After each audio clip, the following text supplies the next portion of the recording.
Hello అండి, నమస్తే. Welcome to అత్తమ్మ రుచులు.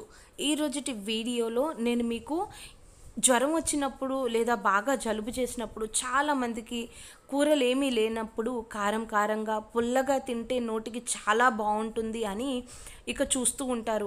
అటువంటి వారికి నేను ఈ రోజుటి వీడియోలో ఒక కారం అనేది చూపించబోతున్నానండి. ఇది కేవలం 2 నిమిషాల్లో తయారు చేసుకోవచ్చు. అంతేకాదు, నోటికి జ్వరం వచ్చినప్పుడు కారంగా పుల్లగా చాలా రుచిగా ఉంటుందన్నమాట. దీనికి ఎలాంటి కూరగాయలు అవసరం లేదు. మరి ఎటువంటి ఆలస్యం లేకుండా ఆ రెసిపీ వీడియోని చూసేయండి.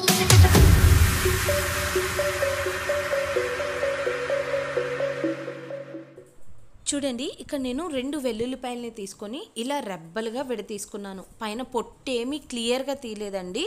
అంటే పైన పెద్ద ఉన్న పొట్టు మొత్తం తీసేసుకున్నాను అంతే, కానీ రెబ్బలకున్న పొట్టు తీసుకోలేదు.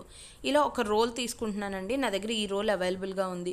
ఇది మిక్సీలో వేసుకోకూడదండి, కానీ రోల్ అవైలబుల్గా లేని వాళ్ళు మాత్రం మిక్సీలో మెత్తగా వేసుకోకుండా కచ్చా పచ్చాగా, అంటే ఇట్లా ఒకసారి ఆన్ చేసి ఆఫ్ చేసి అలా వేసుకోవాలన్నమాట. చూడండి, ఇలా దంచుకుంటున్నాను రోట్లో. పూర్తిగా మెత్తగా అయితే అస్సలు నలుపుకోకూడదు, గుర్తుపెట్టుకోండి.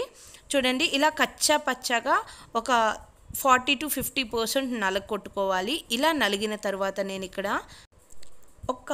కొద్దిగా అంటే 2 రెబ్బలు చింతపండు పెట్టుకుంటున్నానండి. చాలా కొంచెం. మీకు వద్దు, మాకు కారం ఉంటే చాలు అనుకునే వాళ్ళు మీరు చింతపండు కూడా స్కిప్ చేసేయచ్చు. చింతపండు ఆప్షనల్ అనమాట.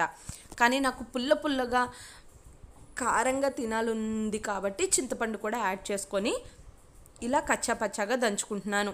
ఈ టైంలో నేను ఇక్కడ యాడ్ చేసుకుంటున్నాను 1 టీ స్పూన్ జీలకర్ర వేసుకోవడం వల్ల మనకి మంచి ఫ్లేవర్ అనేది యాడ్ అవుతుంది. టేస్ట్ కూడా చాలా రుచిగా ఉంటుందండి.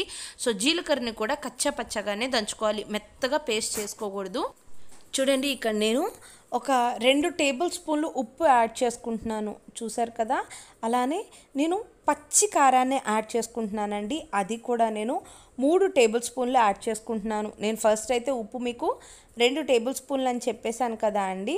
సో ఇలా యాడ్ చేసుకున్న తర్వాత వీటన్నిటిని నేను వీడియో క్లిప్పింగ్లో చూపిస్తున్న విధంగా నేను ఇలా మెదుపుకుంటున్నానండి. మీ దగ్గర ఇట్లా రోలు లేదు అంటే మీరు పప్పు గుత్తితో కూడా ఈ కారాన్ని తయారు చేసుకోవచ్చు. ఇది చాలా కారంగా ఉంటుంది, నోటికి చాలా రుచిగా ఉంటుంది. మీ దగ్గర ఎలాంటి కూరగాయలు లేవు అనుకున్న టైంలో మీరు ఇలాంటివి చేసుకొని మీరు తిన్నట్లయితే మీకు ఆ రోజుకి కూర కూడా అవసరం లేదనమాట. ఇలా సరిపోతుంది. ఇలా మధ్యలో కొంచెం దంచుకోండి. మనకి ఉప్పు కారాలు వెల్లుల్లిపాయకి బాగా పడతాయి అన్నమాట. ఇది చాలా రుచిగా ఉంటుంది. అలానే చాలా వేడి చేస్తుందండి. ఇది తీసుకున్న టైంలో కొంచెం మజ్జిగ కూడా తీసుకోవాల్సి ఉంటుంది. అలానే నేను వేయించి పొడి చేసి పెట్టుకున్న ధనియాల పొడిని కూడా 1 టేబుల్ స్పూన్ యాడ్ చేసుకుంటున్నాను. చూడండి, దాన్ని కూడా ఇలా మిక్స్ చేసేసుకుంటున్నాను. ధనియాల పొడి వేసుకోవడం వల్ల ఫ్లేవర్ చాలా బాగుంటుందండి. మీ దగ్గర పొడి లేకపోతే ధనియాలని కూడా ఇలానే దంచుకోవచ్చు. చూసారా, మనకి వెల్లుల్లి కారం అనేది రెడీ అయిపోయింది. సో మనకి వెల్లుల్లిపాయలతో చేసుకుంటున్నాం కాబట్టి ఇలా ముద్దగానే ఉంటుందండి. ప్రాబ్లం ఏమీ లేదు. కారం పొడిగా రాదనమాట. ఇలా ముద్దగానే కొంచెం తడి పొడిగా ఉంటుంది. ప్రాబ్లం లేదండి. బట్ మనకి చాలా రోజులు నిల్వ ఉంటుంది. ఇప్పుడు నేను ఈ కారపొడిని ఒక బౌల్లోకి తీసేసుకుంటున్నాను.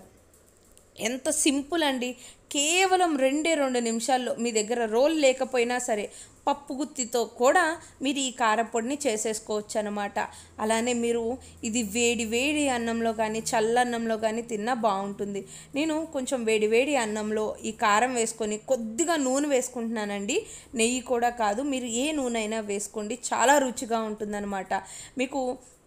అప్పట్లో మీకు తెలుసా అండి, మనం కూరలు ఏమీ లేనన్నప్పుడు గొడ్డు కారము కొంచెం ఉప్పు నూనె వేసుకొని తింటే అసలు ఎంత అద్భుతంగా ఉంటుందో.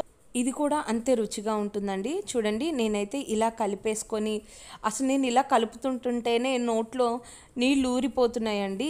ఇంకా నేను ఇది టేస్ట్ చేస్తే చాలా అద్భుతంగా ఉందండి. మీరు ట్రై చేయండి. ట్రై చేసి టేస్ట్ ఎలా వచ్చిందో నాకు కామెంట్ చేయండి. ఈ వీడియో మీకు బాగా నచ్చింది కదా. ఇటువంటి ఇంట్రెస్టింగ్ వీడియోస్ మరిన్ని చూడాలనుకుంటే నా ఛానల్ని ఇప్పుడే సబ్స్క్రైబ్ చేసుకోండి. పక్కనే ఉన్న గంట సింబల్ని నొక్కండి. Thank you for watching.